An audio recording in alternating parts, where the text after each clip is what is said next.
ऐसी engineering branch जहां लोग 4 साल कोडिंग सीखते हैं लेकिन कॉर्पोरेट में जाकर सॉफ्टवेयर इंजीनियर से ज्यादा सैलरी सिर्फ सिस्टम को मैनेज और ऑप्टिमाइज करने के उठाते हैं। वेलकम टू इंफॉर्मेशन टेक्नोलॉजी यानी आईटी ब्रांच।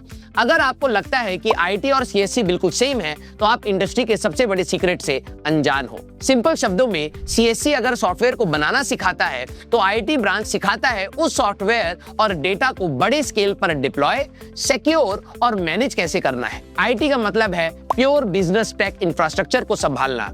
इस ब्रांच में cloud computing, cyber security, database management जिसको आप डीबीएमएस भी कहते हैं, और डेवऑप्स जैसे हाई डिमांड फील्ड्स आते हैं। Triple IT Allahabad, NSUT Delhi, NIT Surathkal, BITS Pilani और ट्रिपल आईटी हैदराबाद आईटी और इसके एलाइड कोर्सेज के लिए गोल्ड स्टैंडर्ड्स माने जाते हैं।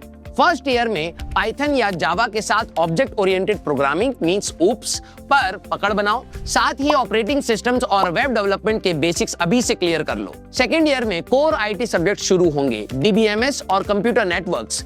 प्लेसमेंट्स के लिए data structure and algorithm DSA शुरू करो और एसक्यूएल और लाइनक्स कमांड लाइन पर डेली प्रैक्टिस करना स्टार्ट कर दो। थर्ड ईयर क्लाउड कंप्यूटिंग और इंफॉर्मेशन सिक्योरिटी पढ़ोगे। यहाँ से रियल वर्ल्ड एज मिलेगा।